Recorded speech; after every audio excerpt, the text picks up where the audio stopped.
right, so I'm really excited about our next guest speaker. We have here Salas from Eco Auto, who's actually one of our proud sponsors. He's been sponsoring us for many years now. So thank you, thank you, thank you. Tell me a little bit about who you are, where you got started, please. Your journey, your story. Definitely. So, Al Salas, as you mentioned, my story originated in Dominican Republic. I started. I lived there until I was about 15. Moved here, finished high school here, and then was so impressed about the opportunity that you have in America, and also kind of taken back as to how many people don't take advantage of those opportunities when I Mm, first moved here. So it was really interesting to me to see a lot of kids my age at the time that were you're just kind of squandering the amazing opportunities that you have here in America. And so that led me down a journey that I said very early on.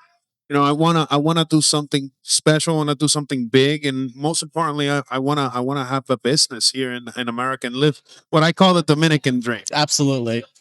In America, right? in America. That's great. So now, Eco Auto was really a really cool concept. How did you come up with it? I would say that it found me, Mm, right? So I've been in the automotive industry from very early age. I started actually at 18, and in the business, we really found there's always a lot of opportunity. With cars coming in and out. The market changes. I actually was, I say, blessed because I started at the hardest time in the industry, which was in 2008. hmm And at the time, it was a big the business was going to during a very big downturn, right? Mm. So there was overage in inventory. There was You, a you lot. mean the industry or? The automotive Yeah. industry, Okay. yeah, Yeah. and even the country. I mean, that's when we had the What the year was great this? oh wait Oh wait. Yeah. Oh yeah. Yeah. Of during course. the That Great financial Recession. crisis. Yeah. Yeah, Yeah. Yeah. yes. So during that financial crisis, it was a tough business to be in, but it really formed me. It really helped me understand the impact that automotive has in the business, in the business world and in the country. In fact, when you account for manufacturing, roads, gas, all of these different types of industries, automotive accounts for over 20% GDP in the entire country. So it's a really, really big industry. Absolutely. Yeah. It's one of the drivers in the industry. So I knew I wanted to be part of the industry. And what I learned was that during COVID, there was a big shift in the whole market. And we went to more alternative fuels, really ways that we can save money on gas or become less dependent on gas. That's when you had a big kickoff of electric vehicles. You had hybrid vehicles really take off. You had uh, plug-in vehicles and even new technologies that were coming in the market. And from being an industry insider, I knew that there was going to be both a maintenance and service aspect of it that needed to happen outside of Absolutely. manufacturers. Like hmm think about when manufacturers first made transmissions or mufflers. There was a need of independent service for Yep. that. Yep. And I saw the same thing on batteries and electric motors, and having that specialty focus on pre-owned electric vehicles, hybrids, and plugins, and then also on the pre-owned vehicle side, as those vehicles came off of lease and become part of the market, there was a really, really large opportunity that was not being paid attention to. So decided to take on in the business. That's where the idea came from. But the real impact of the business didn't start until after we started the business. And it was when we discovered franchising Mm. because it was franchising gave us a really big insight in that this opportunity not only did it had the way of giving me impact and being able to accomplish my Dominican dream here in America, but it also gave the opportunity to other people and really give them the chance of making their own dreams happen wherever they come from. And so franchising really is what made a big difference for the opportunity with Eco Auto, because it's a brand new market and a brand new opportunity in a space that I know very well. Yeah. But in the ability to provide impact to others, to being able to help them create wealth, through our franchising opportunity, that really was what made it worth it to me. And I mean, you're also creating something that is going to allow. I mean, you're addressing a really big issue in the community because you're introducing people to clean jobs, green jobs that are better for the environment. And not only that, you're creating educational programs that are teaching kids right out of technical schools and right out of really technical colleges, how to get involved in EV technology, battery storage, battery repairs, diagnostic on these vehicles, which is the future. And you guys are really at the forefront of this, which is really incredible because you guys have been able to really develop some proprietary research techniques, right? For sure, particularly on the battery repair. So we are EV specialists. We are EV experts when it comes to batteries, particularly. We're able to get into the batteries, diagnose the modules. We're able to get down to that module level and replace those modules as needed. And most importantly, what it does, it really, this is what it really comes down to and what it means to ultimately to our guests, to the consumer. That means 80% reduction in the cost of repair to that battery. So instead of a $20,000 battery, they can get that repair done for $3,000 to $5,000. And we also have a battery for life program that they can also opt in with. All of that to say that really it's one of the biggest things that keeps people away from saving money on gas and making the transition. I call it passing gas as the joke. Yeah. But it's one of the things that really prevents people from having that peace of mind of making the transition. And through that, we believe that we're making sustainable transportation accessible to everyone, which is really our mission. How can people find? I mean, you brought up some really great points, and I think now that people are starting to turn towards hybrid and EV vehicles, now that the market's really put a big focus on this, how can people really tie this into their lifestyle and really maximize their savings as a lifestyle?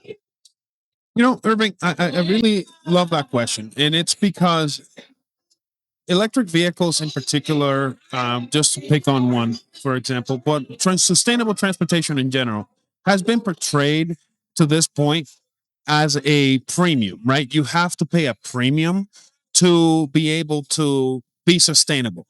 And I don't believe that. In fact, I don't believe that there should be a sustainability tax. It is what's better for the environment. It is what's better for our communities. It is what's better for our world. And what Eco Auto stands for is just that belief that there shouldn't be a premium on a sustainable vehicle or sustainable lifestyle. So I want to tie it back to your question, right? Today in the market, there is no better deal than a pre-owned EV, period. These vehicles have experience. Well, not only do they have the best technology, the latest technology, the safest technology, lower frequency of repairs, but also lower expense on fuel and to be able to move from point A to point B. But also on the pre-owned side, a used TV allows you to save over 50% of what that car was brand new, just a couple of years old with a few miles, because of the depreciation that those vehicles have taken. Now, you as the second owner don't have to worry about that because the first owner already took all of that depreciation, and so you're finding cars like a Tesla Model Y that was the best sold car in the world over the past 3 years in a row. That car today, brand new, it was over 60 grand.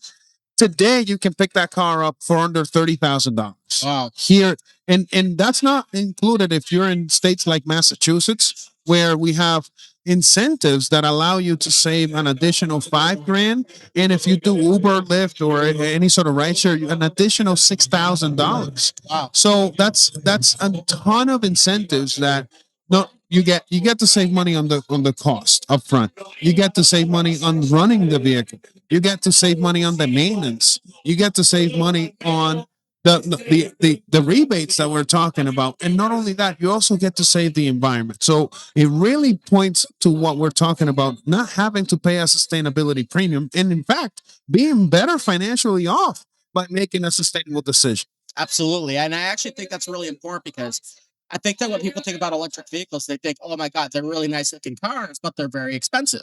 Or there's those people that are, oh, I don't want an electric vehicle, but they just don't understand enough of the technology. or they still like their trucks. So, what would you say to those two types of people? One that's really about the future, but is just a little bit concerned about the cost, versus the other guy who's just like, no way, I'll never drive an EV. I'm not ever gonna even gonna look at one. Don't even try to get me to test drive one. What's your message to both of them?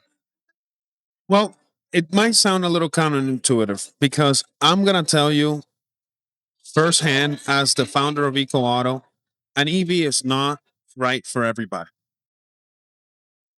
And I know the car salesman saying that you shouldn't buy an EV, right? It sounds counterintuitive, but it's not. That's why we believe that sustainability takes different shapes and sizes, right? An EV is just a type of sustainable vehicle. You can also buy a hybrid. You can also buy a plug-in vehicle. And there's hybrid trucks, there's electric trucks, there's plug-in trucks, there's plug-in SUVs, there's electric SUVs, there's hybrid SUVs, there's EV SUVs. There is the same on cars, and we can go kind of go down the whole gamut, but there is a flavor for everybody. And there is a way that you can be more impactful to the environment with the choices that you make. But I would also say, don't knock it until you try it. It's interesting that you share that because I came from overlanding and I do a lot of adventure tours. I travel all over the country, trying to explore, and I was doing that in my Forerunner, right? Which is a V8, very gas guzzler, right? And constantly paying attention to that. And I had the opportunity to drive in Rivian for a few months, kind of see the difference with them. And it was significantly less expensive. It's way more comfortable. I got way more looks on the road, being like, "Oh, that's a beautiful car." Because I don't. The only time I get that from Forerunners is when I'm driving other Forerunners. It's like the guys at the Jeeps, they say hi. The guys at the Forerunners say hi, right? Right. But that's about it. That's the only other people that are saying hi to me. Whereas in the Rivian, you get a lot more attention, and it is to say that like these new EVs are very beautiful looking and they're very aesthetically pleasing. And what would you say to someone that's concerned about performance? Is there a big difference between an EV versus non-EV when it comes to performance? Yes, there's many differences. When it comes to performance, it depends on how we want to talk about it, right? But if it's performance on the way that the vehicle drives, an EV is far superior on many fronts, right? Electric torque. You also have immediate takeoff. You have the vehicle goes fast right away. On demand power. You touch the no gas pedal, this accelerator, the vehicle goes, right? Then you also have regenerative braking, which allows you to save on your brakes and your maintenance. Also, but then you also have to look at the other side of performance, which is range, right? Mm-hmm. And that's where range anxiety really comes in, and that's where as a consumer, before you make the switch, you really got to be aware of what your needs are and what your usage are, because there are EVs that don't get enough range, which some early models, couple 100,000 miles, 200,000 miles, effective range is between 180 to 200 miles. But then you have other vehicles like a Lucid, for example, that's all the way on the other end where you can get up to 500 miles of range. And then it talks about your. And we're still early days and early innovation in these technologies. And even though a lot of this technology has been around, it's truly the first time it's at scale. And I agree with you. And I actually think that as this progresses over the next 5 to 10 years, you're going to start seeing more regularly cars 400 miles of range, 500 miles of range that are more affordable on there. So I thank you for sharing that. And I also understand too that as far as range goes, most people charge at home, right? Yeah, it's about over 90% of the charging happens at home. It's if you have it available, it is something that makes a big difference in the cost. You can knock the cost down even more by having charging at home, and that does vary per area and how much. But what I can tell you is it's going to be less expensive than gas in every area for the most part. So, how far do they got to drive to Eco Auto to get a new EV? Well, we are headquartered here in Massachusetts, where we have a store in Tewksbury and some others coming. As I mentioned, we are a national franchise, so we're actually building our network. We have stores launching in New Jersey, Georgia, and Florida, and more coming. We have a full pipeline of folks that want to do their own eco auto, and we've really put a strong focus around wealth building and providing access to not only the model, the training, the battery repair, all of the all of the innovation that we have with our model. As for example, we don't have any commission salespeople, and also the service network. So be on the lookout for an eco auto near you. That's awesome. Thank you so much for joining us today. It's always great to have a successful entrepreneur joining us at LABO. And again, congratulations on all your accomplishments, and we continue to appreciate the support you've given us over the years. We actually want to say thank you for all of the support as well. And for anybody that's looking for an organization that really cares about impact, that cares about telling the story of businesses that are doing really good things in the environment. I say doing well by doing good. Hmm. They should really reach out to My Path to Freedom in your organization, because with our involvement, what we've been able to see is how your organization has grown and how you guys have really put a focus on expressing that message and putting companies out there on profile like ours, right? That we benefited tremendously, and now we're national. But anybody that is really, again, focusing on doing well by doing good should be reaching out to you. Should be getting involved. Should be getting in the community. But most importantly, working with you. I think Thank you. that I and that appreciate and that. that was the unsolicited advice. I would have to say. No, I appreciate that. For those of you that are watching this, you can find us here by scanning this QR code on your TVs. On there, we try to make these programs as affordable as possible. So thank you so much, Sal, for sharing that.